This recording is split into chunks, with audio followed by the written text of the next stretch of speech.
जमाना था जब मिडिल क्लास फैमिली में स्कूटर का होना बहुत ही प्राउड फील कराता था, लेकिन 90s का दौर आते आते बाइक्स ने स्कूटर्स की जगह लेना शुरू कर दिया। भारत में सबसे पहले जिस मोटरसाइकिल का क्रेज सबके सर पर सवार था वो थी हीरो होंडा। अगर आप भी 90s बॉर्न हैं तो आपने भी इन बाइक्स का क्रेज जरूर देखा होगा। हीरो होंडा तो अलग अलग कंपनीज हीरो और होंडा की मिलने से बनी थी, जिसने इतनी पॉपुलैरिटी मिली कि 2001 में ये वर्ल्ड की लार्जेस्ट टू व्हीलर कंपनी बन गई। उस वक्त की बात करें जब हीरो और होंडा दोनों मिलकर काम कर रहे थे, तब इन्होंने इंडिया टू व्हीलर मार्केट का 50% से भी ज्यादा मार्केट शेयर कैप्चर कर रखा। लेकिन धीरे धीरे ज्वाइंट वेंचर के दलाली बढ़ने लगी और आखिरकार 2010 में हीरो ग्रुप और होंडा मोटर्स अलग हुए। क्या आपने कभी सोचा है कि एक साइकिल बनाने वाली कंपनी हीरो ग्रुप के पास इतनी हिम्मत कहाँ से आई? इसमें दुनिया का सबसे फेमस बाइक मैन्युफैक्चरर से अपनी नामें जोड़ी। कुछ लोगों का मानना है कि इस अलगाव की असली वजह होंडा की तरफ से मिलने वाला धोखा था, लेकिन असल कहानी कुछ और ही है। हीरो ग्रुप और होंडा मोटर्स एक दूसरे से अलग क्यों हुए और आज ये दोनों कंपनीज किस पोजीशन पर है, आज ये वीडियो में जानने की कोशिश करते हैं। हीरो होंडा के अलगाव को जानने से पहले हमें ये जानना जरूरी है कि इनकी शुरुआत कैसे हुई और क्यों हुई। एक दूसरे से बस क्यों हुई। दोस्तों, हीरो होंडा की सफलता की कहानी है उससे भी जानना होगा कि हीरो कंपनीज की शुरुआत और स्ट्रगल की कहानी है। अगर हम हीरो की बात करें तो इसकी शुरुआत 1956 में मोहनलाल नेहरू और उनके भाइयों ने मिलकर की। उन्होंने बैंक से 50,000 रुपए का लोन लेकर साइकिल पार्ट्स की पहली मैन्युफैक्चरिंग लाइन लुधियाना में स्टैब्लिश किया, जिसका नाम रखा अब सब कुछ सही चल रहा था, लेकिन कुछ ही समय में उनको समझ आया कि साइकिल पार्ट्स बेचने से अच्छा है कि साइकिल मैन्युफैक्चरिंग करना शुरू कर दें। इसी आइडिया के साथ कंपनी ने अपनी बाइसिकल मार्केट में उतारना शुरू कर दिया। इसके बाद अभी सिर्फ 10 साल ही बीते थे कि 1966 के दौरान हीरो साइकिल्स ने सालाना 1 लाख से ज्यादा बाइसिकल मैन्युफैक्चर करके सबको हैरानी में डाल दिया। इसकी कामयाबी का अंदाजा हम इस बात से लगा सकते हैं कि जो कंपनी कभी दिन की सिर्फ 25 साइकिल्स बनाया करती थी, वो 1986 के दौरान हर रोज 18,500 साइकिल्स मैन्युफैक्चर करने लगी और इसके चलते हीरो साइकिल का नाम वर्ल्ड की लार्जेस्ट बाइसिकल मैन्युफैक्चरर के तौर पर Guinness book of world record में भी दर्ज किया गया था। आज हीरो साइकिल अपने प्रोडक्ट को इंडिया सहित मिडिल ईस्ट, अफ्रीका, एशिया और यूरोप जैसी 89 कंट्रीज में एक्सपोर्ट करती है। अब बात करें होंडा की, तो ये हीरो से भी ज्यादा पुरानी कंपनी है और इसकी शुरुआत जापान के रहने वाले सोइचिरो होंडा ने की थी। शुरुआती दिनों में वो एक गैराज में साफ सफाई का काम किया करते थे, लेकिन अपनी लगन से उन्होंने जल्दी कमेटी का काम सीखा। काफी साल तक काम करने के बाद उन्होंने अपनी खुद की कंपनी टोकाई सीकी हैवी इलेक्ट्रिक की शुरुआत की, जहाँ वो क्रिस्टल रिंग बनाने का काम करते थे। उनका ये काम काफी ठीक चल रहा था, लेकिन unfortunately Japan second world war का हिस्सा बन गया और उसी दौरान क्रिस्टल के हमले से सोइचिरो होंडा की कंपनी बर्बाद हो गई। इसके बाद उन्होंने फिर से दोबारा उस कंपनी को खड़ा किया, लेकिन अभी चीजें पूरी तरह से संभली भी नहीं थी क्योंकि 1946 में लंकाई अर्थक्वेक ने तबाही मचा दी, जिसके बाद उनकी कंपनी फिर से मंदे का ढेर बन गई। इस हादसे के बाद सोइचिरो होंडा पूरी तरह से डूब चुके थे और उनके पास इतने पैसे नहीं थे कि वो कंपनी को फिर से खड़ा कर सकें। थोड़े समय बाद उन्होंने फैक्ट्री के एसेट्स होंडा कंपनी में 4,50,00,000 रुपए बेच दिए और बाद में 1946 में उन पैसों से होंडा टेक्निकल रिसर्च इंस्टीट्यूट की स्थापना की। इसी दौरान उन्होंने सेकेंड वर्ल्ड वॉर में नहीं था और दोनों की वजह से जापान में इतनी गरीबी आ गई कि लोग पैदल चलने पर मजबूर हो गए। यहीं से उनके दिमाग में एक आइडिया आया कि क्यों ना साइकिल में छोटा सा इलेक्ट्रिक किया जाए। उन्होंने ये आइडिया काम कर दिया और कुछ ही समय के अंदर उनकी सस्ती बाइक की डिमांड बहुत ही ज्यादा बढ़ गई। साल 1949 में उन्होंने होंडा टेक्निकल रिसर्च इंस्टीट्यूट का नाम बदलकर होंडा मोटर्स कर दिया। बदलते वक्त के साथ इन्होंने नए नए इनोवेशन किए और एक से बढ़कर एक व्हीकल लॉन्च किया जो लोगों को बहुत ज्यादा पसंद है। इस तरह देखते ही देखते साल 1959 तक होंडा दुनिया की सबसे बड़ी मोटर बाइक मैन्युफैक्चरर बन गई। अब इन दोनों कंपनीज के मर्जर की बात करें तो ये दास्तां उस दौर की है जब हीरो कंपनी दुनिया की सबसे बड़ी साइकिल बनाने वाली कंपनीज में से एक थी और उस दौरान उसने हीरो मैजेस्टिक बनाना शुरू किया था, जिसे अमेरिका, अफ्रीका और यूरोप जैसे देशों में बड़ी संख्या में एक्सपोर्ट किया जाता था। बदलते वक्त के साथ हीरो कंपनी के मालिक ब्रिजमोहन लाल मुंजाल ने ये गौर किया कि इंटरनेशनल मार्केट में मोटरसाइकिल का बिजनेस काफी तेजी से ग्रो कर रहा है और इसका इंडिया में भी एक अच्छा स्कोप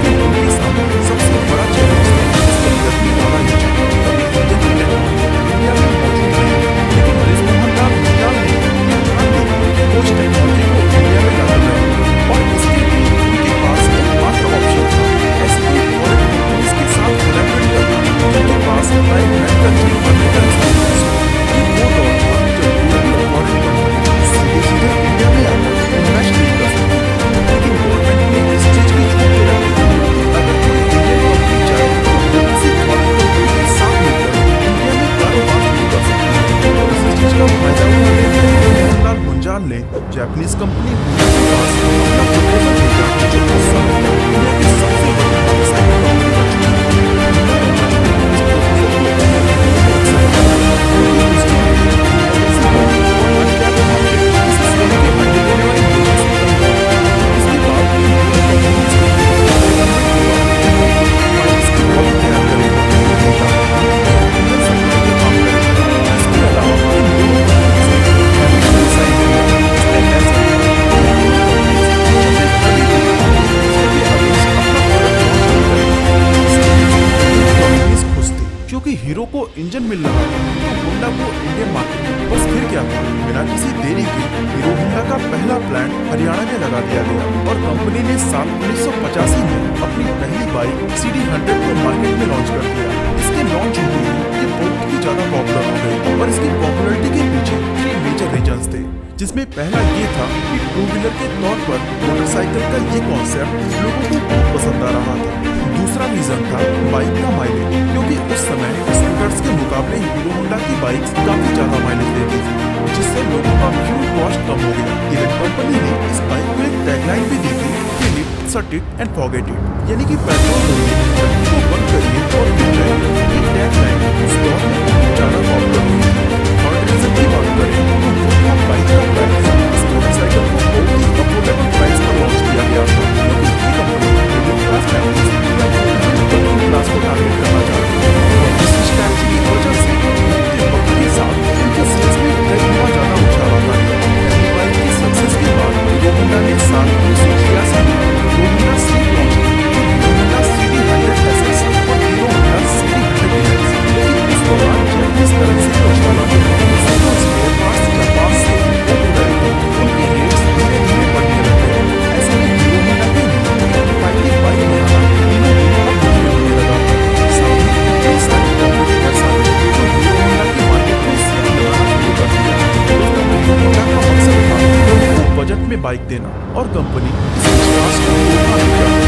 इसके चलते हीरो होंडा ने लंबे समय तक अपने मोटरसाइकिल्स का नुकसान नहीं बेचा। हालांकि 1990 में डॉलर का एक स्टैंडर्डाइज्ड रेट मिलने के बाद कंपनी को राहत मिली और एक बार फिर से प्रॉफिट का दौर शुरू हो गया। यही तो समय था जब हीरो होंडा का प्रॉफिट $10 बिलियन को पार कर गया और ये उस जमाने में बहुत ही बड़ा नंबर था। थोड़ा और समय बीता तो हीरो होंडा ने अपनी बाइक्स को इस तरह देना शुरू कर दिया जिससे और भी ज्यादा कस्टमर्स मिलने लगे और देखते ही देखते ये बाइक हर तरह की शानदार थी। दोस्तों, जहाँ तक देखिए हीरो होंडा का कारोबार बहुत ही अच्छा चल रहा था और इसे देखकर शायद ही कोई अंदाजा लगा सकता था कि इन दोनों कंपनीज के बीच कोई विवाद चल रहा है। लेकिन कंपनी की इंटरनल सिचुएशन बहुत ही ज्यादा मतभेदों से भरी हुई थी। एक्चुअली प्रॉब्लम तब शुरू हुई जब हीरो होंडा की बाइक्स दूसरे देशों में बेचने की बात रखी गई।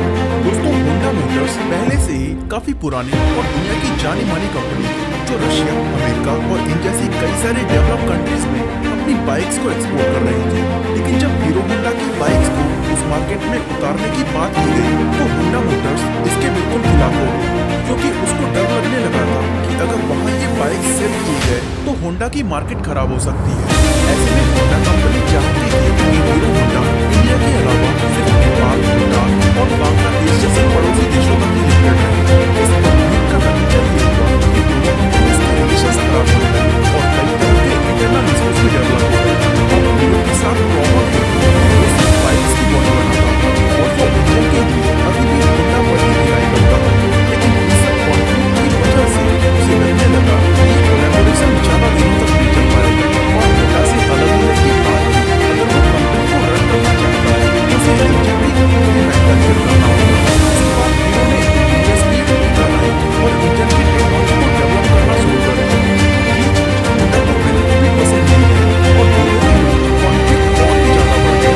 उनके बीच और भी कई सारे मतभेद थे, जैसे कि हीरो होंडा की बाइक्स को डेवलप कंट्रीज में सेल करने के लिए हीरो से बहुत ज्यादा रॉयल्टीज की डिमांड करने लगा। इसके अलावा इन्होंने कोलैबोरेशन के टाइम एक एमओयू साइन किया कि ये एक दूसरे के मुकाबले बाइक को लॉन्च नहीं करेंगे। लेकिन होंडा ने इस एग्रीमेंट को नजरअंदाज करते हुए साल 1999 में इंडिया के अंदर अपनी एक सेपरेट कंपनी स्टार्ट कर दी जिसका नाम था होंडा मोटरसाइकिल प्राइवेट लिमिटेड। अब होंडा ने अपनी बाइक्स को उसी सेगमेंट में उतारना शुरू कर दिया। इसमें होंडा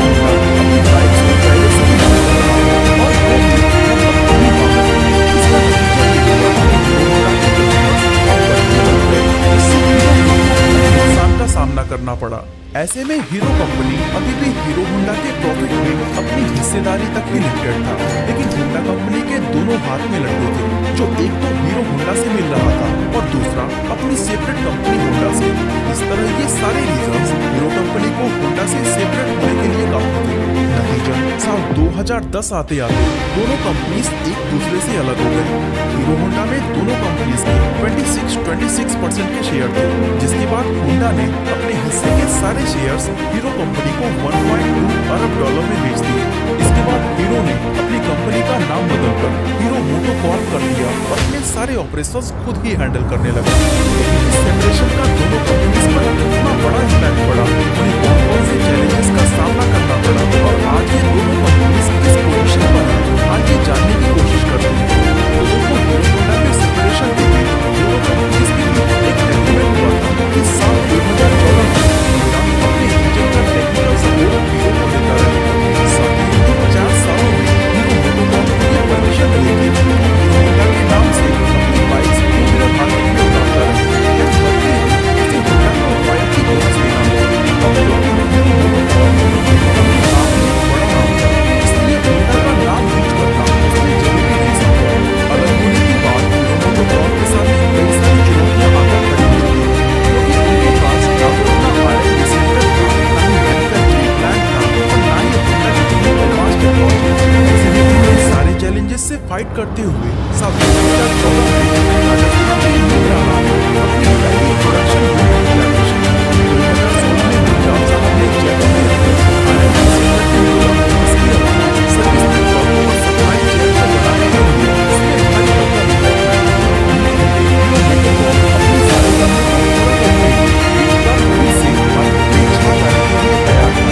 इसलिए बैक टू बैक कई सारी मोटरसाइकिल्स लॉन्च की और सभी बता रहे हैं कि हीरो पहले एक साइकिल बनाने वाली कंपनी है और इसकी यही कंपनी लोगों के दिमाग में क्लिक हो चुकी है। इसलिए उसकी बाइक का ट्रस्ट करना ये भी कंपनी के सामने एक बहुत बड़ी चुनौती बनी हुई थी। इससे निपटने के लिए हीरो मोटोकॉर्प ने कई सारे एड कैंपेन चलाए, यूथ को टारगेट किया और बड़े बड़े सेलिब्रिटीज को ब्रांड एम्बेसडर बनाया। वहीं अगर होंडा की बात करें तो वो उस समय तक एक बहुत ही सक्सेसफुल कंपनी थी और फाइनेंशियली स्ट्रॉन्ग होने की वजह से उसे बहुत ज्यादा चुनौतियों का सामना नहीं करना पड़ा। इसका एक रीजन ये भी था कि सेपरेशन से पहले ही होंडा ने अपनी कंपनी इंडिया में स्टैब्लिश कर ली थी और जब ये दोनों कंपनीज अलग हुए तो उस समय तक होंडा इस मार्केट में अच्छी खासी पकड़ बना चुकी थी। अब अगर हम इसकी फाइनेंशियल कंडीशन को देखें तो बहुत ही हैरान करने वाला डेटा सामने आता है, क्योंकि 2011 में जहां होंडा की नेट वर्थ $55 बिलियन थी,